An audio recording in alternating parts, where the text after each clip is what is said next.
Good morning, guys. Today I'm going to do my first interview with a new nail tech. Very excited. I got this microphone, 25 euros. Printed questions and break my studio. I need to charge this and let's go. We have a long journey today. It's not city center, 5 minutes from here. It's a long drive, so alright, so I'll see you in a bit.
Hi guys, so I'm here, I'm so excited, and I'm here with Kristina, and I arrived to her studio, and I'm gonna ask her a few questions. She's so gorgeous, I have to tell you. She's like, she's in my heart now, my new best friend. I'm so curious to just learn a little bit more about her journey. Yeah, I'm just gonna dive into it. And I'm gonna set the camera on her because she's the star today. Yeah, let's do this.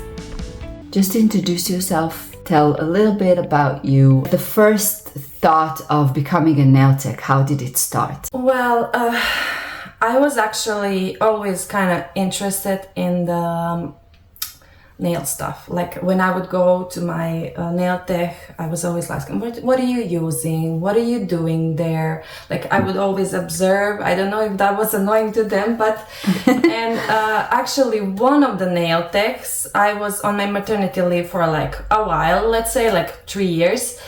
And I was going to her for nails, and she was like working with Yana nails products and stuff like that, Croatian girl. And I was like that's so interesting. Like you're so creative. Like you can do whatever. Like I honestly think about that. Like I maybe want to do that in the future. And she said, okay, just do it, you know. And after a while, I was constantly like thinking, I want to do something like when I'm off to work, like when I finish with the child, like my son's minding and stuff. When I go to the market, I want to do something that's like fulfilling to me. So what did you do before? I was waitressing a lot. In Croatia, I was doing like office work, also waitressing. So it's kind of like I didn't want to go back to that. Like I love the job because like connection with people and everything. You can talk with people, it kind of lifts you up as well. But I didn't like the job itself. So yeah, that's what basically like I want to do something creative. I was always interested in it. Did you always have that creative side of you? Are you doing other things that are creative? Yes, like when I was like being a mother changes you, you know, like you want to go back to that child that you were like in the past, that the ideas you had, the goals you had, like everything in your head. So that's what kind of was like, I was changing all the time. I was going through all of these different emotions, and I just wanted to do something that's creative because I was like, when I was a kid, I was drawing so much. I was like drawing all the time, even in the school and stuff. So I just like, I needed to do something that's connected to that, right? So yeah, that Definitely. was the main reason. Like I wanted to be creative, and I just saw this opportunity with nails that I could do that. The next step was nail course. So I wanted to do the e-file course as well with the gel and everything, which is like covers all of the basics you needed. The biab was something I didn't know. Like we had gels, hard gels in Croatia, and I would always do those type of nails. So the biab was like something, what's that? Like I didn't know what it is. So I kind of paid firstly for a biab and e-file course, and then I went for the gel course. It was like a package. You get a whole kit, everything that you need like for the start, right? Like basic products, lamp, I don't know, brush. The biab and e-file, I think it was like 150 euros, and the full course for the gel was around 500, I think. Oh yeah, that's a difficult question, because you know what, Moran, like when you get that first course, they show you the basics of basics, and you actually are not really confident working. So they say, okay, practice, but I think what's really true is that you need a mentor. Like you need a person. So if you're going for a course, don't just go like any brand or whatever. Just go someone who's doing it like for themselves, who are teaching for themselves as well, like who are owning their own like businesses and trying to give you as much as help and resources as they can, because like you need a mentor. You need someone to ask. You need someone who's gonna guide you with your practices, like to tell you, okay, you're doing this, okay, this is not a really good structure. This is like, there's so many things that can go wrong with just like knowing basic knowledge. It's not enough. Like the educator that was there, she's actually having her own business as well. So she's teaching on the side with Christian nails as well, but she has her own like academy. So she was really good. But like because I was with them and I had like paid their course, you know, I didn't feel comfortable contacting her afterwards, you know, even though she said like you can always message me and ask me something, you know. And did you? No, I didn't. I didn't feel comfortable with, you know, contacting. Like I already paid the course. I thought like that should be enough. Like that's what you're paying for, like education. And when you're done, you're done. You know, I understand from one side, like there's a different type of people in there. There's someone who wants to just learn a new skill, you know, and there's someone who wants to do it seriously, like I do, you know. So if like, I think like from the educator side as well, she could have like do the WhatsApp group and say, hey guys, how are you going? Like, especially she was on that place before, and you don't have to do everything alone. Me now with you is just like, you don't have to do it alone. There's always someone who's gonna give you advice or something. So that's why like choosing the people that are like that, willing to help and like give you the advices, is like so. Yeah, I think the confidence is the main thing. Like you don't have it at the beginning. It's a new skill. You never did it before. It's something like, obviously you're very self-conscious. So biab and the e-file was 1 day course, and the gel course was 3 days. So definitely not enough. I always wanted to go to Patricia, and so I went to her. Like I always like, even in the past, I was always thinking like I should go to her. Mostly she's Croatian as well, so I could ask her some question on Croatian. But also like I loved her work. Like you can just go and see, and you'll be like in awe. So like she was for me like the person, you know. But like in the time that I was choosing my courses, if someone just it's not worth it, just wait, and when you have enough time, then go, because I couldn't organize myself for the days that she was working. So she was having her courses, so that's why I didn't. But you know, I regret it now. But yeah, I did advanced. So I did advanced 1 day, and I learned a lot. Like she gave me all her tricks and everything. I did some online courses as well. Throughout the work, I was working in the salon, so I kind of where I was missing informations and the skills, I would just go and find those courses online and pay for them and do them online, practice on myself and stuff like that. I just saw the advertisement that they are looking for someone, and it's actually here in the place where I live. And I was always like passing by and see like this small salon. I didn't want to go to all the salon chains and stuff like that. I knew that was not for me. So I wanted to go to a small salon, like somewhere, and like this was the ideal opportunity. I wasn't planning to go to work at all. Like I was still like debating, should I, shouldn't I, you know? So I just saw their like, and I put some portfolio. I wrote there my courses. I put some pictures, like anything, even I included like the practice even on my friends, like a type of the experience that I had. So I included that in everything, just because like it's really like good, like you need some backup to kind of represent yourself, and for them to kind of look, okay, she actually knows a little bit, you know.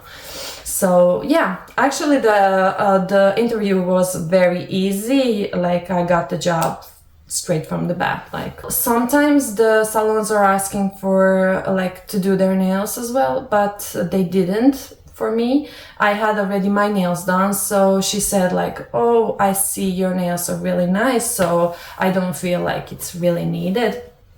They were looking for someone, like they really needed someone, so that's kind of also helped, you know. So I didn't, like since my first job, I didn't ask for anything.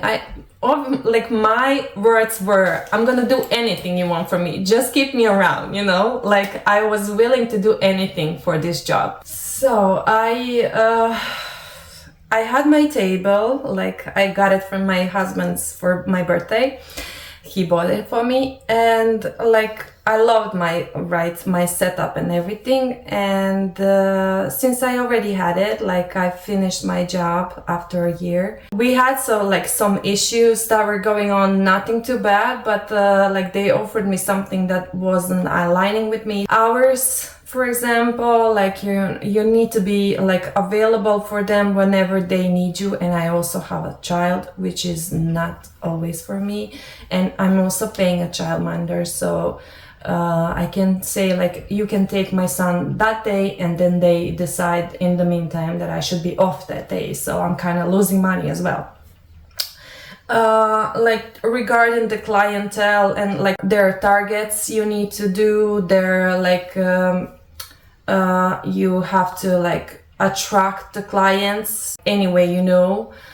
Do they teach you how to do it? Like they will give me some advices, but I would say not really. Like, you know, it's just like, oh, you have that experience, you were working on other jobs, you know, the customer service and stuff like that, so you should know how to attract your clients, right? That's interesting. I have a follow-up question on that. Yeah. Did you feel that you got the support you needed in the salon, or you felt more like someone throwing you into the deep water? So that's one of the reasons why I left the salon, because I started to have these attacks, like panic, and like my heart would race and stuff like that, because I wasn't ready to working in the salon. Especially I'm not the type of person fast, right? I'm not very fast person. I'm a beginner also. I don't have the speed. So they gave me, in the beginning, they gave me all the tips for the speed, and said the quality is gonna catch up. You know, like you should work fast, you should do it like that, you should have a workflow to kind of, everything was great. Like they gave me all the good tips, what I could use even now. But the thing is, like when you're getting the client, not every client has the same needs. Like sometimes you need to do that extra cuticle works. Sometimes the product is working against you. Like if it's sunny, the sun will hit, it would leak everywhere. So you have to like know how to do it. And since I'm a beginner, I don't know the products well. I don't know that the top coat's gonna cure on the sun. like I don't know that the every cuticle like that there's like hard skin where you need to like do more work, like so you left it out because you're trying to catch the speed. And that started bothering me. Like even in the beginning it was hard, I would constantly be late, and afterwards it started to go inside the stress, you know, like even I got the speed and everything throughout the year. I was getting better and better. Like my last few months there I was really doing good, but I wasn't okay here. So that was one of the reasons, like I lost my confidence. I even started dreading going to work. So that was the sign. That was the flag, yeah. red and flag. Even my husband said, like, you were saying you want to quit this job. Now is the perfect opportunity, so just quit.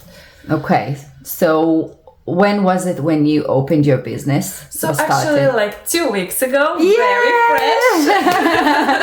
Amazing. Tell us please a little bit about the challenges. As starting your own.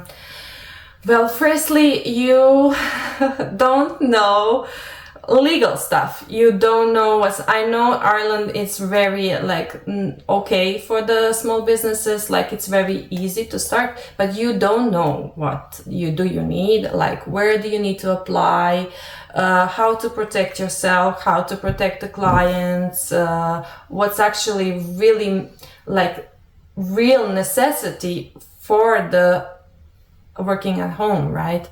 So that was me, like my brain was like, what this, what that, what should I do with that? Well, I'm trying like to Google all these it. Questions. Yeah, I'm trying to Google it, and there's like different confusing information, I would say, like.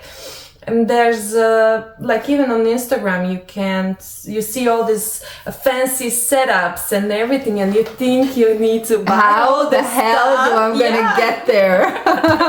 Like how do I start with just a table in the room, in the bedroom? Yes. Like you can see there's bed there and everything, so you kind of I don't know, like you start doubting and stuff like that. But there's a lot of people out there that are saying like just start whatever, just a table, it's enough. So. Yes, and that's exactly the reason why I'm here. Yes. Like I feel like I was in the same place. By the way, I went to so many interviews and no one will hire me because I didn't have the skills, right? I didn't have the experience. I just literally just finished, got my education, and I have no idea how to work in a salon, right? Yeah. And I would go to interviews, and I went to interviews in the city center, and I went for interviews that I had to drive like 2 hours, and I did their nails, and I gave the time, and I carried everything, and no one will hire me because I was not good enough. And which is completely right, because I wasn't good enough, because I'm just a beginner, as you said. I didn't have the skills, I didn't have the speed, I didn't have the technique. For me, in one point I said, you know what, fuck it. I'm gonna create my own space. Definitely. Kind of hard, but also for me it actually was very good. I always knew I don't want my son spending time with someone else. I wanted to always have that time for him. And so now I can actually organize myself to be available. I don't know for how long, like he's still little. Your boys are in the school and you have different type of obligations. He's in a preschool right now. So sometimes I'm working with him around. Sometimes I'm working when he's not around. He is not like, he would play with Legos on the side just to be close, and he's not gonna like say the word. So he's that type of child. I really am blessed. I don't know if it's blessed, but like in the type of work, he's not gonna disturb me. I'm just gonna say, Mommy's gonna do nails now. He's gonna like greet the person and just go about his place and toys and everything. So for me that was the like one of the reasons for nails as well, because I wanted to have that freedom. You know, I wanted to have time for him and like organize myself. Like I said, with this work in the salon, I was constantly in the shifts, sent home, like the schedule was crazy sometimes, and I would feel like I'm missing on a lot. So yeah. Just to have this availability for your kid. For your kid, yeah. I Do you think it's affecting? Important. Yes. Do you think it's something that your client embrace? Actually, that was really good question, because I was really scared about that as well. So I was like thinking, I want to look more professional and everything, but obviously if you're working at home, the kids are around, like, and there's nothing wrong. Even working in the salon, there would always come one client with a kid, or, you know, like, so, and it was very welcome. So why wouldn't be normal to have a kid, like, you know, like in the apartment? So they were actually like, okay, it's just a kid, like, it's just a kid. As long as you're doing the job that they like, as long as they're happy with you, you can still do everything nicely and treat them like, even if the kids are around. Yes, so definitely. I don't think that's a biggie. And especially now, we are almost at the summer holiday. Yeah. And they're gonna be at home for 2 months. So I'm offering gel extensions, biop, and gel polish. I also do the toes and the pedicures, like dry pedicures. Currently I don't have a like pedicure chair and stuff like that, so I'm trying improvise. But my main things are hands, right? Nails, gel polish, biop. So I must say, probably with the prices, salon a little bit helped me, because salon work. Because the salon that I was working in, they were actually offering really good quality. Like, they were offering Russian manicure, which is here in the area. Like, there's maybe few people doing it, like, which is crazy, but it's true. They were helping me to apply the products like properly, to understand, like they were always give me these advices and stuff like that, and they were like seeing the value like of their nails. They were maybe more expensive than the other places, so that's kind of like gave me also the confidence to not go too low on myself. Because I know I gained some skills there, right? I had this 1 year experience as well. I'm still a little bit, I think, low with my prices, but since I'm starting, I think it's kind of okay. I was also doing this, researching, checking the salons in the area, people that are working from home, how are their prices and everything. Actually, I was also comparing the work. Like, that was also like, if I see someone is charging 30 euros and I see their portfolio is messy cuticles, product in them and stuff like that, I'm not gonna charge 30 euros. I'm gonna charge more because I do better work. So that's it basically. Yeah, like, for the timing also, it needs to be considered. Like, if you're taking 2 hours, you should charge more. That's a hard one.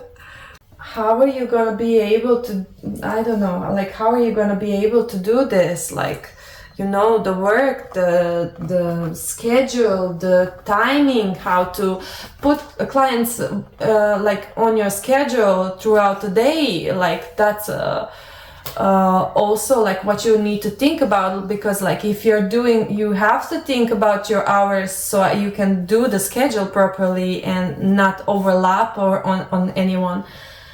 So you don't create a stress for yourself. That's one of them. The quality, obviously, you're always trying to improve and always trying to kind of, what can I do better? Constantly thinking that you're not good enough. I would say, like, I can do this. I'm not as good as that person there. I'm not gonna be able to do that perfect cuticle. I'm not gonna be able to do her nails and the perfect structure and stuff. Like, Obviously, I'm not if I'm beginner, right? So you should just kind of go for those small victories when you do that set, and your clients loves it. No matter if you see there's a mistake there, but she still loves it. All right, are you ready for the last question? Yes. Okay. If you could say something to yourself when you started, before your education, when you had this idea of becoming a nail tech, what would you say? Just don't take things like to your heart, you know? Keep going and don't take things personally. Yeah. Amazing. That's the main thing, because obviously you get your feelings hurt. There are people saying you're not good. There are clients complaining. And that's the hard part of being a nail tech. So I wasn't really prepared for that. So sometimes I would just go home crying, bawling my eyes out, because I either knew I didn't do the good work, or and I took it to my heart. So yes. Thank you so much. Moran. I appreciate really it nice, so much. This talk. The questions were really good, really on point, let's say. Like you said, it hit to the where it needs to be. Like when you're a beginner and when you're starting, that's the questions that are really everyone is struggling with, right? So yes. I'm really grateful for you, for your some of the advices that I was asking you before. It just kind of, I don't know, I'm really blessed. You're more than welcome. It was a pleasure meeting you. The viewers don't know, but we did met through Instagram, and you DM'd me and wanted to ask a few questions, and we're gonna build this community together, and we're gonna support each other. Amazing. Thank you so much.